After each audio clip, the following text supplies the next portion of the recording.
There's none. Super.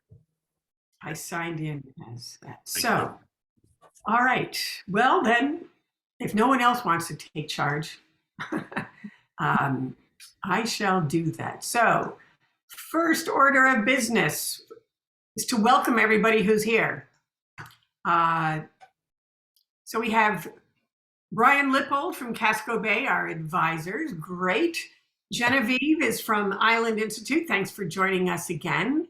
Brandon from Acadia National Park, since we have some park-related issues to discuss. Krista Thorpe, also from the Island Institute.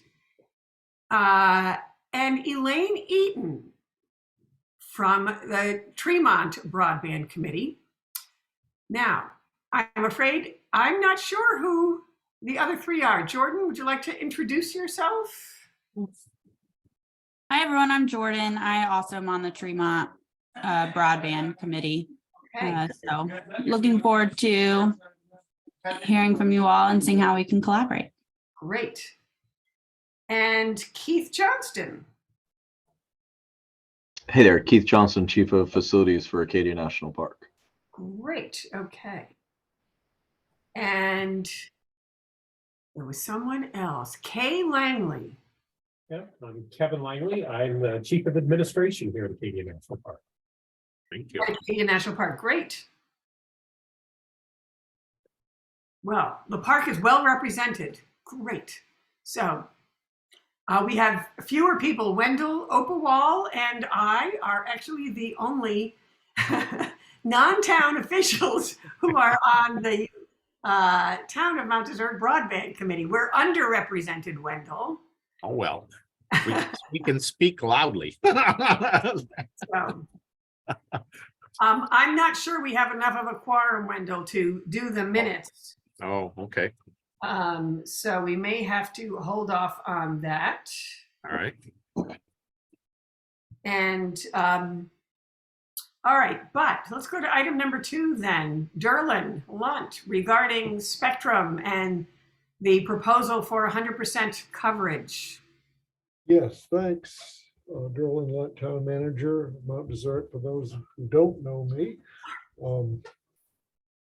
We're looking to perhaps close the gap. We have, I think it's 38 residents, or 38 properties that currently aren't covered by Spectrum. And this is not, they have a proposal in front of us to address that. And we invited Acadia National Park in because a number of those properties appear to be within the park boundaries. So that may be something that they might want to become, part of a program if we can move forward and address that issue. I think, Brian, I think the cost they said was about 150,000, and I'm pretty much ballpark. They got that number because that was approximately at the time what the town of Mount Desert had left. Oh, Frankie Boncel's on now too, so you guys may be able to do the math later. Was what we had left in our ARPA allotment. Since that time, our allotment has dropped down to 125,000, as we have to use 25,000 of that in support of finishing up the project with Bar Harbor on the high-speed fiber connection. So we are down to 125 is what we actually have available, but there's a couple of ways that we may be able to close that grant if Spectrum actually demands that number.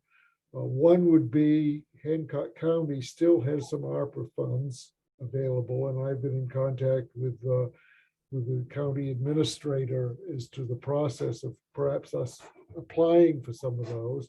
Fairly straightforward process. And then also Acadia Park, if they want to join, that price point includes the park properties. So we would assume that there might be some interest if Acadia wants to move forward with closing that gap up by depending on how many properties actually fall within the park and what the cost is. So those, I think we're pretty close to having the funding together to do that. But today's meeting, we're hopefully to be able to move forward a little bit and see what we could do partnering with Acadia, hopefully. So. And Brandon, have you seen the list of towns? I think that Derlin shared that with you.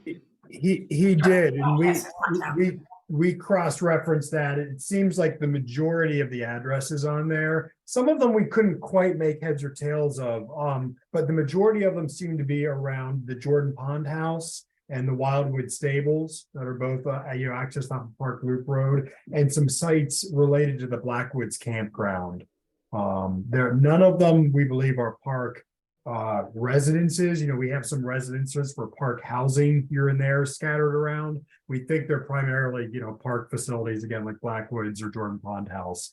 And we've got some projects in the hopper as it is, specific to Jordan Pond House and Wildwoods, to try to get broadband over there. So if we can work with you all through kind of economy of scale and figure out ways to potentially transfer funds and that sort of thing, it's one of the reasons why we're sitting here today. So Great.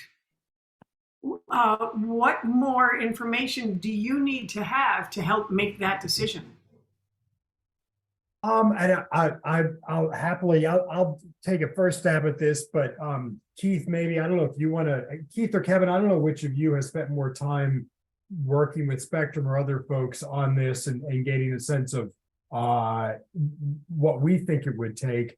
I think one bit of information we would need to know is this would this proposal bring fiber or broadband to the park boundary, and then it's on the park to go, across park property, similar to as you would like a private property owner, right? My understanding of this is you guys are taking broadband to, say, the pole in front of the house, and then it's on them to get it the rest of the way. I could be wrong, I don't know. But just first, I think having an understanding of, would this be taking it to the park boundary, or would this be taking it all the way to within the facilities within the park?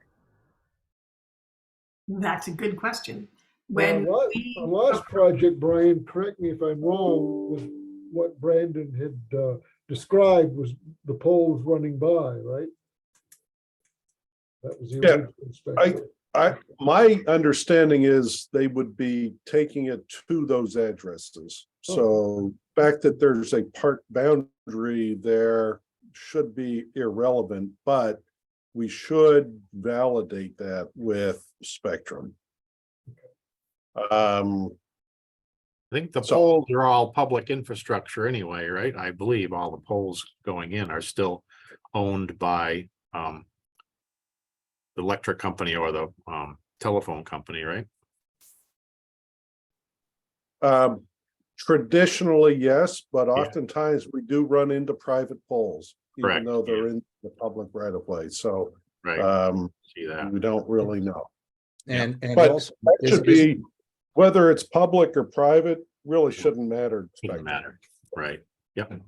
yeah. Also, isn't the definition of broadband 100 megabits per second? And upload and download now? I know Spectrum just upped their bare minimum. Now they're offering 500 as the entry point. They just shipped me a new modem, and anybody that has a Spectrum account on the island qualifies for that now. And you can get gig service for $50 more a month now. So Just keep in mind that what Wendell is talking about is the download speed. They don't offer those in upload. no, you'd have to have a separate business account. The definition that you're referencing is the definition that is defined by Connect Maine Right. for purposes of grant programs. Right. But this project with Spectrum would not be going through Connect Maine or the Maine Connectivity Authority, as I understand it. This would just be an investment from Spectrum and an investment from you all. Right. So the definition of broadband is irrelevant.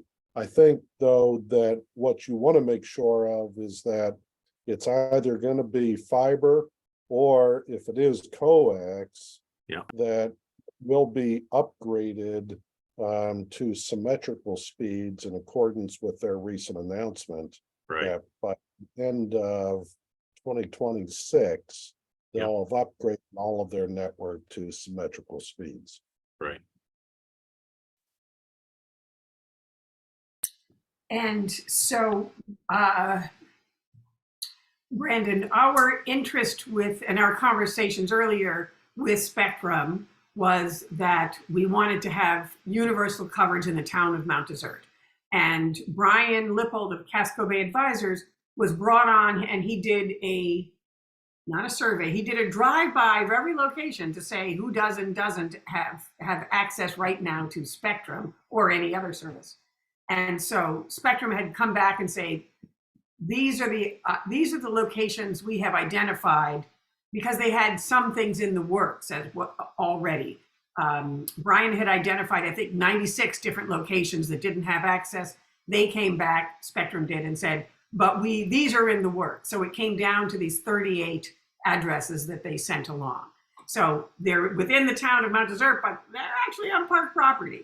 Right. And so we have not had the discussion of where our responsibility ends and the park Yep. picks up.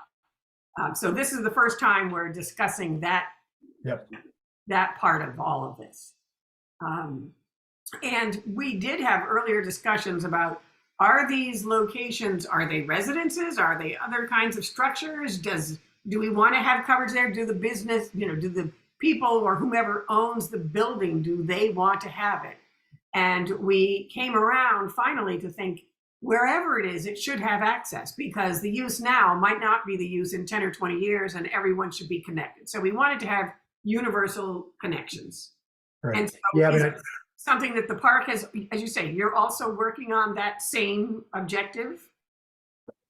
Yes, very much so. So for example, take the kind of the cluster along the Jordan Pond area. We've got the Wildwood Stables, primarily a business, the Jordan Pond Restaurant, primarily business, but we also have two housing facilities there. We have the Jordan Pond, the Carriage Road Gatehouse that's there that we use for park housing for employees. And then we have the dorm that's used for housing for the concession employees who run the Jordan Pond Restaurant. Keith or Kevin jump in, but I think those are all locations, whether they be business or housing, where we'd be very interested in getting broadband to. And then again, I think some of the other addresses were at Blackwoods. Keith or Kevin, I don't know if you want to speak a little bit more about the priority there. I still think certainly we would really benefit from having broadband to the entrance there, to the Blackwoods campground, just for our ranger station and things like that. We do have some potential funding sources that we could use for this, for the pieces that are on Parks property. Our thinking was there might be some economy of scale here. Obviously, if there's this larger project and you guys are doing some, and we potentially, I think for us, if it looks like there's, something here to this, we then need to have the conversations about how we would transfer our funds. Federal funds can be tricky sometimes. Is it something that we could transfer to the town and you all would have the contract? Is this a separate agreement that we would have with Spectrum? Those are the kind of the devil in the details things that we would need to get to next. Keith and Kevin, either you want to add anything else for context or to correct what I just said? I would say no. It's right, yeah, and it's definitely our initiative to try and get greater connectivity, because our systems for just about everything depend on it too, and our systems are becoming unable to function at their best capacity because of the limitation in communications. But I would say that one thing that did come up, Brandon, is when every pole once it enters park boundary is not a pole owned by a utility provider. They're owned by the park service. So getting that clarified as to whether or not they would run utilities on those poles. So currently right now, all the communications companies that do have lines on poles on parkland, the lines are owned by the utility. So communications are owned by the utility.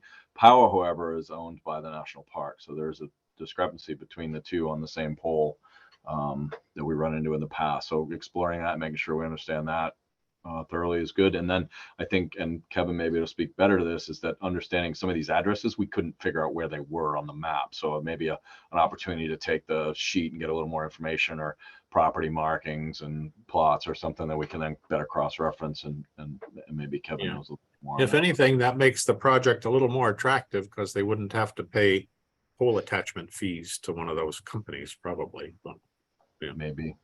Yeah. And just to clarify, yes, so the park owns the poles, not necessarily the communication lines, but they do own the utility lines within the park boundaries. Right. Okay. Correct. All right.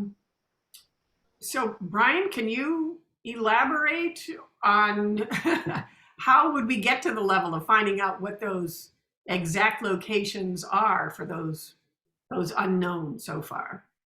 Yeah, we can supply the GIS data. So if at the Park Service, you've got a GIS system, then, let me know. Do you want it as shape files, KMZs, or CSV file? We can do that in any way. That would be great. I don't speak GIS, so I don't know what most of those acronyms mean, though I've heard of shape files. So I would say that one, but I could also circle with our GIS folks and let you know if there's a preference. I would also tend to think we could probably make any of the three work. We've got some pretty savvy folks here, but that would be a great start. And perhaps you can let us know which specific addresses you're not clear on yet. Right. So that Sure. we can define those. And Well, as you said, Brandon, there's a possibility that the park could collaborate with us or pay a portion of that. Would that process take an act of Congress? Literally. We wouldn't be sitting here if it did. It would sure be our hope that that's not the case. Okay, good. We sometimes have various authorities we can use, and that's what we would really have to explore is what authorities do we have to transfer it through an agreement to the town, or is it a separate vendor agreement between us and Spectrum or whomever? That's what we kind of need to figure out. Once we know this is something that we want to pursue, I think that's the next conversation. And then we start figuring out creative ways, because nothing's ever simple, but no, we sure hope it doesn't take an act of Congress. It's a valid question though. I'm sure Spectrum probably has federal government contracts already. I know they service a lot areas of the country. I know for every business account that Spectrum sets up, they give you the option when you establish that account to add in free public Wi-Fi, which may or may not be something the park would want to do at specific locations as well. Yeah, that's another complicated one, but it's one that Right. we are having conversations about, like places like our visitor center and other places. Right. Yep. For sure. So I think also something that would be really helpful to know as we go through this is, I guess it's Spectrum or whoever gave kind of their ballpark estimate of what it would cost to get the lines to these locations is, again, a confirmation that they were, to the actual address, first of all. Right. And then some sense, like, I really have no idea from looking at that list, if you looked at like a linear footage, is 5% of that on the park? Is 50% of that on the park? Obviously, that's going to inform the whole cost piece of this conversation. Sure. Right. The numbers you had, Brian, were, I think, to cover all of those locations, right? The numbers we talked about cost-wise, I think so. Yes, for the town of Mount Desert, that's correct. Right. Yep. Well, Brian, what would you recommend would be our next steps in this process? Well, I think we need to communicate with Spectrum just to get clarification that there's not any issues with attaching to utility poles on the park property. I can't envision that will be a problem, but we'll get that clarification, make sure that they are going to go to all those addresses. I'll share this data with the Park Service so that they can visualize everywhere that we're talking about.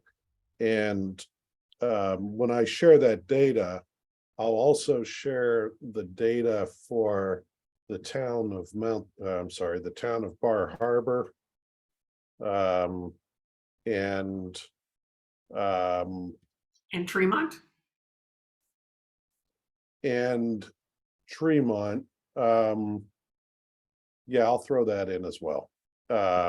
So Because the park covers all of those areas, right? So They probably don't have any buildings in Tremont that I know of, but The Lighthouse. The light, yeah, the lighthouse. I think. lighthouse. Yeah, that would be it, probably the lighthouse, yeah. And And I even for the feel like- lighthouse, I feel like there's something at the school too. Is there? Some sort of, no, I Elaine? don't think, I mean, This- Keith, you let me know. I think our only physical asset that would have, we've got some, probably some vault toilets and things like that. And, but otherwise, just the lighthouse is all that comes to mind. I believe that's accurate. Seawall, that's in Southwest Harbor. That's a whole separate thing. At this Right. point, so- Yes. Right. the lighthouse in Tremont is considered served by Spectrum. So they have fiber at Now. the driveway entrance, or they have their network at the driveway entrance, but there's probably an additional charge to Right. extend it all the way to the Yeah, lighthouse. it might be underground or something there too, which makes it complicated, but yeah. Just, Siobhan, I will mess up your name, but you are from the Tremont I Committee. am, yeah, sorry, I joined you late. Chess club ran late here at school. Thanks for joining us. So, Yeah. all right, so the next step is for Brian to connect with Spectrum to clarify where things are, share location data. Brandon will let us know which addresses they're just not sure of, and we'll get location data to you on that. Right. And then do we need to figure out the cost split for those various addresses to say, this is on park land, this is on Mount Desert land, so that we can clarify what the cost share would be. Yep. Right? Okay. Okay.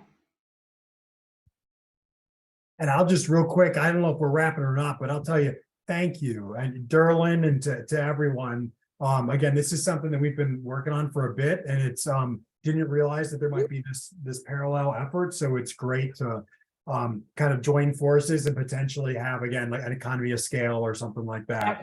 We really appreciate being included in this conversation.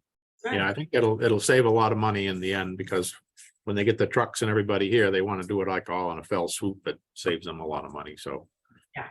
And that's the whole idea. That's why we have been connecting with Tremont for some months now, because, everybody on the island is in the same boat. Right.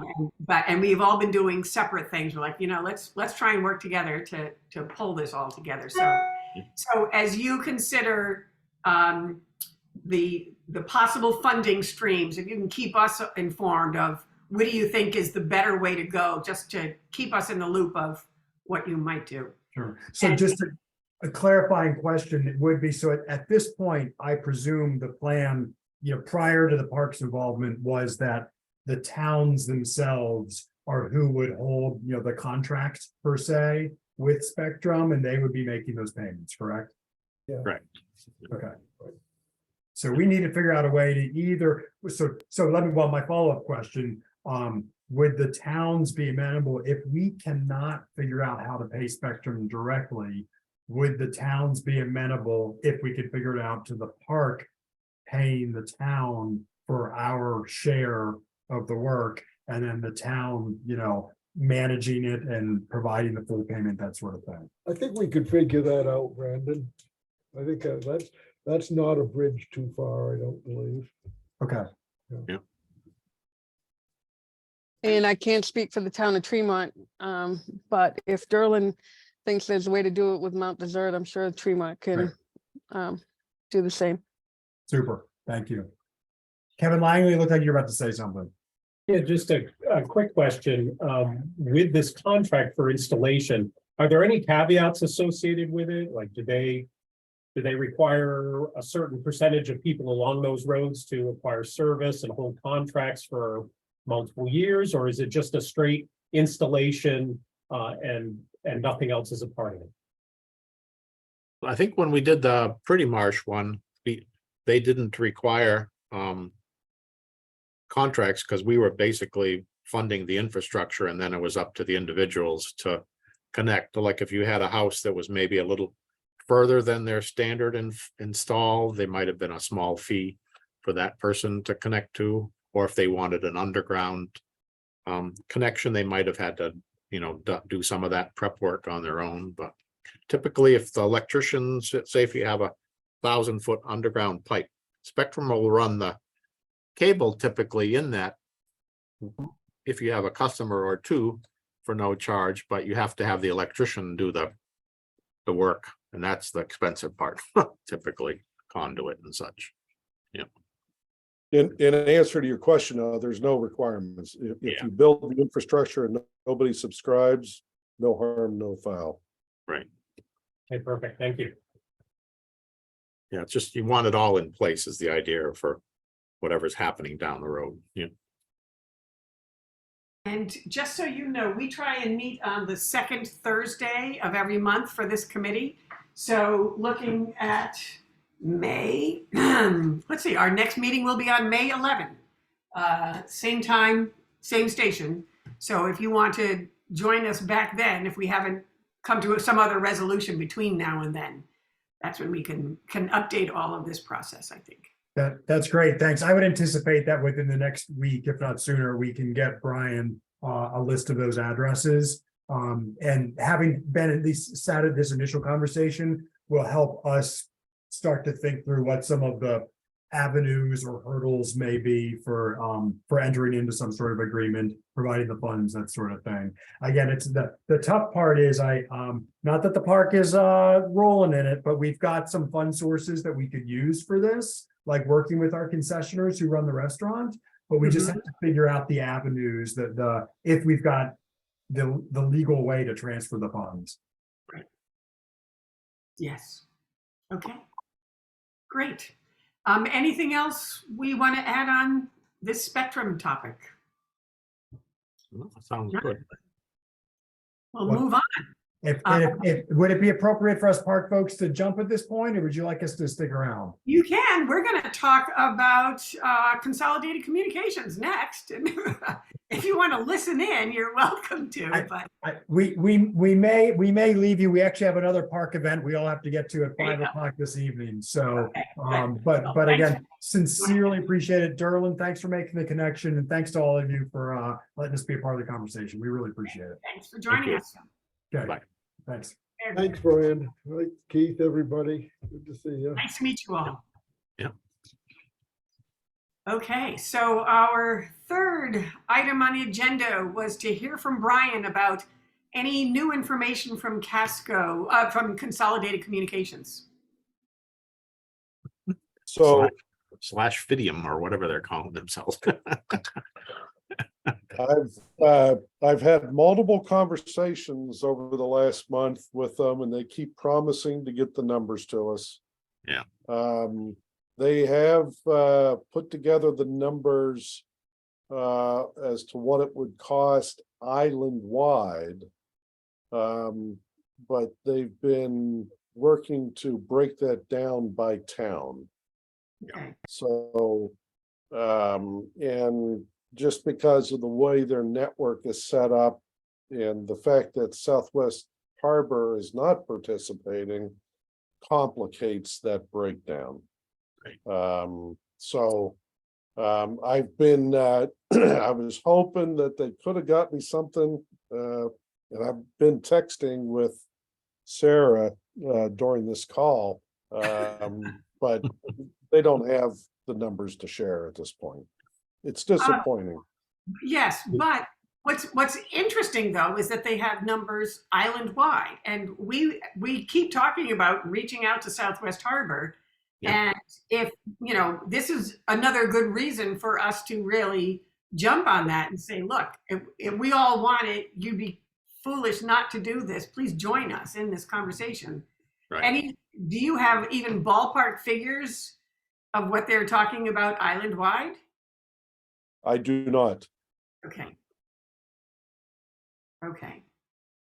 Well, Derlin, I know last time we met, we said, let's wait till we get those numbers from CCI before, but perhaps this is the excuse to really push going to Southwest Harbor for a conversation. Yeah, I've been to the town office 3 times. They're paying various bills and the town manager hasn't been present. I haven't got a response from an email I sent. So I'm not sure what's going on there, but Well, we've got a League of Towns coming up in a couple of weeks and they generally participate. I can broach it there in a more formal setting, so. yeah, that'd be good. And perhaps you can get Jesse to join you on that too. Yeah. I mean, if all the town managers can talk to them as a group, that would be great. Yeah. Jesse's the secretary, so. Good. In fact, actually, come to think of it, the meeting is in Tremont. Yeah. The I think next meeting is in they're Tremont. best I can get the feeling for is they probably feel they have a almost coverage complete for Southwest right now. I don't know if Brian has any mystery data on Southwest Harbor, but I think that's what. Keep in mind that what you're talking about right now is CCI, not Spectrum. Oh, right. That's So, yeah. There is no fiber to the home No, with CCI right now. No. Spectrum has, I think, a pretty good coverage in Southwest to my knowledge anyway. I know the last few roads were built out in the last couple of years that I know about, but I don't have any GIS data on them at all, But we all kind of thought that we had good coverage, and Brian's investigations found that we all had some weak spots. no, And I'm I'm sure sure that must be the Southwest- same for Southwest. Yeah, it's a smaller town, of course, and more compact, so the cost is less, obviously. Yeah. Derlin, would there be any value in anybody from this committee coming to the League of Towns just to put it on the agenda and make a pitch? So it's always, always a good idea, Kathy. Okay. If you would mind sending me a date, we'll see if I can do Right that. now, let me see, the League of Towns will be at 10 o'clock in Tremont on April 25th. And let's see, next week I'll be drafting the agenda. So I'll make sure that you're copied on that. Okay. April 25th is a Tuesday. Yeah. And I could do that at 10 o'clock. So I'll put that on my calendar. Yeah. Just to be, we did this once before. And actually had some interest from Tremont at that time and then sort of went dormant. So this is a good time to bring it back in again since both of our towns have moved beyond. So it's a good time to bring it back up. And Brian, if you can even get those, the overall island figure from Sarah, that would be, it's just more information to throw into the discussion. So. Yeah, I understand. And I frankly, I haven't pressed her for the overall because the immediately following that, y'all were going to ask, well, how much is it for Tremont or how much is it for Bar Harbor? Right. And so I don't know that it's really going to be a satisfying answer if we had it. Right. I did just tell them, give us the number for Southwest Harbor as well. Break it down, assuming that Southwest Harbor was joining in, which will, I believe, lower the cost for Tremont and Mount Desert since the all CO of is the there. Yeah. the intelligence and the network is all sitting in Southwest Harbor for a significant portion of Mount Desert and all of Tremont. So Okay, great. Okay. I just don't know how to move them any quicker. Hey, I know it. I'm People are busy, I'm disappointed, but I also know that they've all been, they've been reevaluating their deployment strategy and they've had some executive reorganization that I think might be impacting all this as well. So yeah. Is it also fair perhaps to say, Brian, that Consolidated is more excited about communities that have very poor internet connectivity because they wouldn't have to compete against Spectrum to try to get customers into this fiber network? Actually, no. No? They they are focused on the most densely populated areas is where they want to build their network. And they will build in less densely populated areas if there's a subsidy. But all things being equal, they would much rather be deploying network in Portland, Bangor, Ellsworth.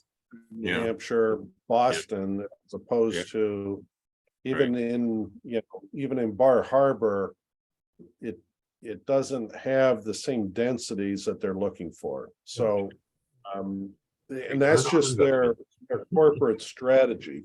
Not, there are other companies that focus solely on areas where spectrum isn't and where CCI doesn't have fiber. It's just every company has a different model. So it's good to know. Thanks. Yeah, good. and those strategies seem to be changing every 90 days. So Okay. All right, then let's move on to item number 4 here was some conversations we have been having with Tremont, who has also been in conversation with the Island Institute, and how we might further this collaboration to take us all to the next level. So I don't know if you, Elaine or Genevieve, want to pick up that conversation? Yeah, and I apologize. I had invited Krista to this meeting to touch on that because I think she has more of that working relationship understanding. I know that we've sent out some survey resources to Tremont, so I think that's probably the next step there. But yeah, curious to hear ways that the two committees can collaborate and be working together, and then where the Island Institute can fit in as well. Okay, does the Island Institute have any pull in getting things through? I know they've been very involved in statewide efforts on broadband. Yeah, and I've been doing most of the digital equity focus, so I want to apologize. I'm only 2 months into this, so it's been the focus on digital equity, and we haven't or I personally haven't had too much of that community connection quite yet, which is why I was hoping Krista would stay on board. But maybe I can have her follow up with an email on what sort of poll there is there. That would be great, because I think our two towns are definitely interested in collaborating, and you just saw that. We're talking about how do we get these economies of scale to the next level. So yeah. Okay. So what the Island Institute is starting off with us is, the community survey and all that kind of stuff. We haven't done that. And the other services, which I can't remember, I was hoping that Genevieve could give us the other services that the Island Institute could provide to both of our organizations. So Genevieve, do you have any idea about that? Yes, we do have, like I said, we have the survey resources, so we could maybe facilitate a meeting where we sit down with you and your committee and kind of go through the questions that are good for asking a community and determine what goals you're looking for with broadband, and what direction you want to go in terms of, finding a provider and someone that can help achieve those goals. And then we also still have some funding available. So we have some grants through the Island Institute to help you along on your process. So that is an option as well. So please feel free to apply to that. And that funding can help you kind of disperse the survey or get other resources in line to make progress. And then I can also share with you the request for proposals kind of dialogue as well, if that's something you feel ready to start with. And we can get the train rolling on that as well. May I ask about the surveys? This would be a survey going out to residents of the town to see who has what and how happy they are with it. Is that the kind of survey you're talking about? Or is it about digital equity and inclusion, or can you I'll jump in here. It is the first thing that you said. So we are in the process of writing that grant to Island Institute for that survey. So we'll be sending out if everything works out, then we'll send out surveys to all of the residents in Tremont and ask about their current status. And Island Institute has a great template that we'll be working off of for that survey. And then we've met with the select board, and we've asked to go into the next phase of negotiating with Spectrum or Consolidated to see how we can get everyone connected. And they've approved working with Casco Bay if possible. So I think that's something that Jesse is talking with Brian about. Hopefully we're not involved in that conversation, but that's where we are right now with our committee and what we're doing. And what I was asking Genevieve is whether the grants that they have available, because Mount Desert has already done surveys in their community. So if their grants allow for the next step, whatever the next step is for both of our communities. And we'd be happy to share the survey that we did. And we did it both in a paper form and an online form. So we tried to, we put it on our town's website, and we created a Google Doc that was actually pretty helpful. But we also connected it with Vetro Fiber Map, so we could have exact locations.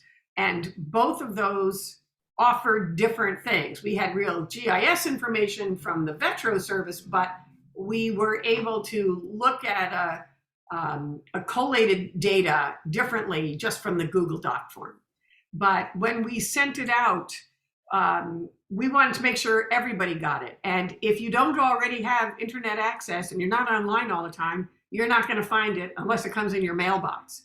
So we did a simple paper survey that we sent out with the tax bill. So everybody who has property got the survey. And then we made it available, hard copies in the post office and the town office and anywhere, and they could come to our office if they wanted. So we tried to get that out and mostly to make sure that it got to everybody who doesn't already have access, because that's who you want to hear from. And on both the paper, we gave an access point for it, but if you did do it digitally, there was a link to do the speed test from Maine Broadband Coalition. So we directed everybody, click on this button, it goes right there, and you do a speed test, and then you can record that data in the survey. So that was helpful to see the range of services available and the different speeds in different locations. So we asked for both qualitative and quantitative information on the survey of what do you have and are you happy with it? What do you have, how fast, and generally the costs associated with it. And then were they happy with the service or not?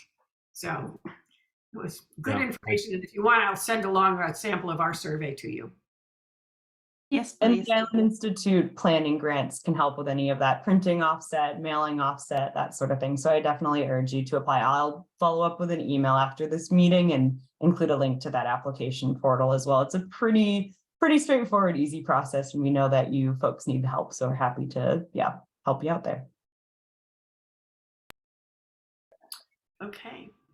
Anything else from Tremont you want to share with us or ask or anything? We were going to talk about a May meeting possibly.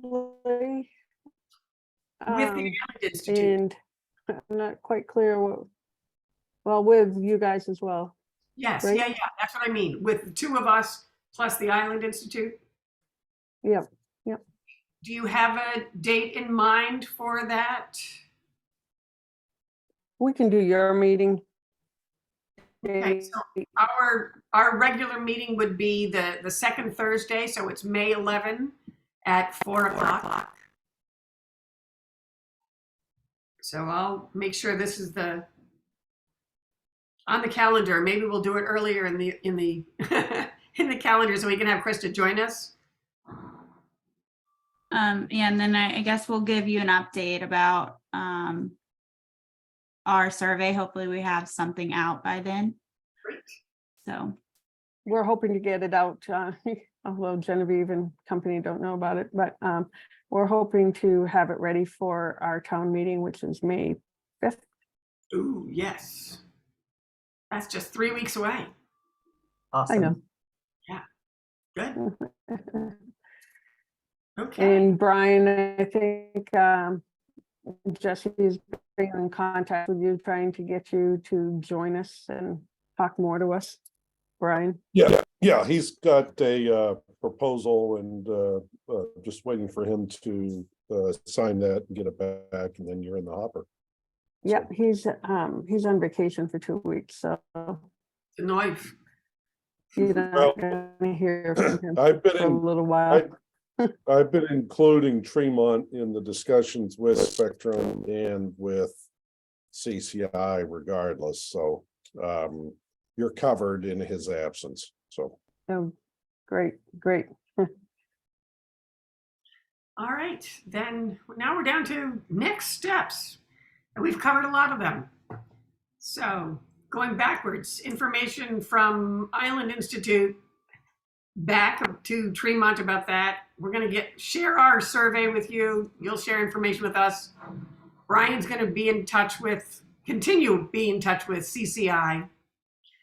And then with Spectrum about the park details and how we might Right. break down the cost between different locations. What else? What else am I missing there? The question about the Tremont part of the park, was the end of that conversation that Spectrum doesn't have to do anything with the lighthouse? What I was trying to explain was that the lighthouse, Spectrum would consider it to be serviceable under their current definition. The fact that the lighthouse is so far away from the road means that the lighthouse would have to pay extra to have service extended down to the lighthouse. So that the road that goes down to the lighthouse, there's a lot of residents on that road. They're all serviceable as well, correct? Oh, yeah. Yes, they are. So it's only from the very edge of their parking lot to the house. Yeah, it's around 400 feet, 500 feet, something like that. Probably underground would be my bet, but yeah. Yeah. So Can you see when my the screen? conversation, oops, Yep. he's gone. Yep, So button. this is where their infrastructure is today, out on I don't know what that is, but So it would be a little bit 102A. longer than that then, yeah, yep. yeah, from here down to there. So we're talking about That's more like a couple thousand feet, yeah. Yeah, so whoever's talking with the park, Yep. Derlin, I think you're talking with the park. I think the I park am. is gonna wanna, and Jesse, you and Jesse in the park are gonna wanna include that area. And I think the park was interested in that as well. Okay. Yep. so that's about 1,600 feet from Yep. their existing infrastructure. So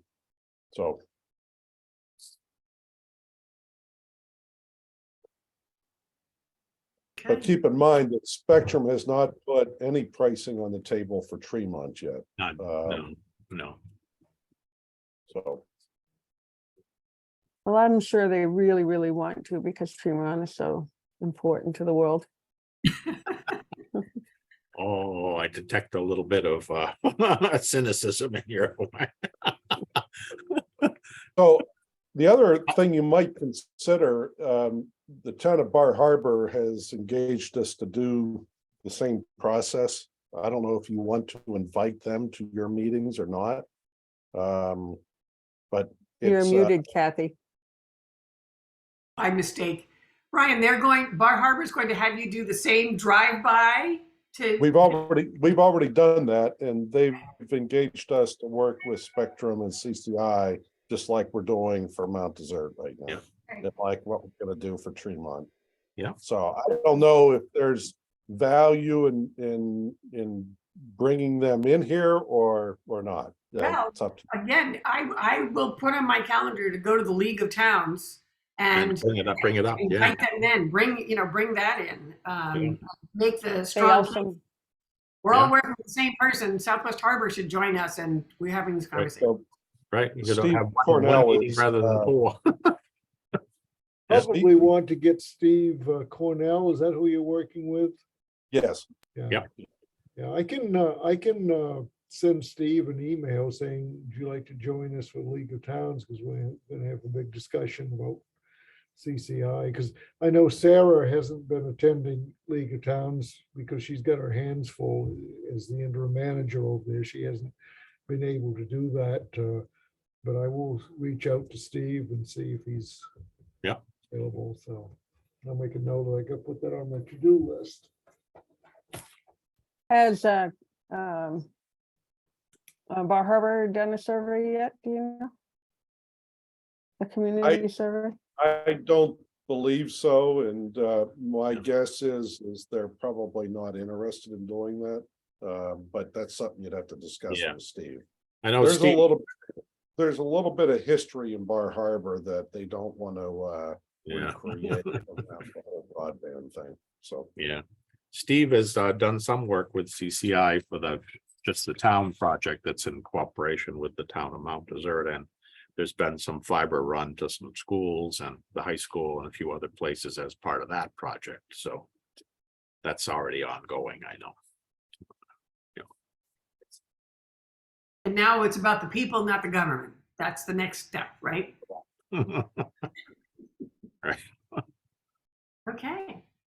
All right. Anything else anyone wants to bring up? Other such business?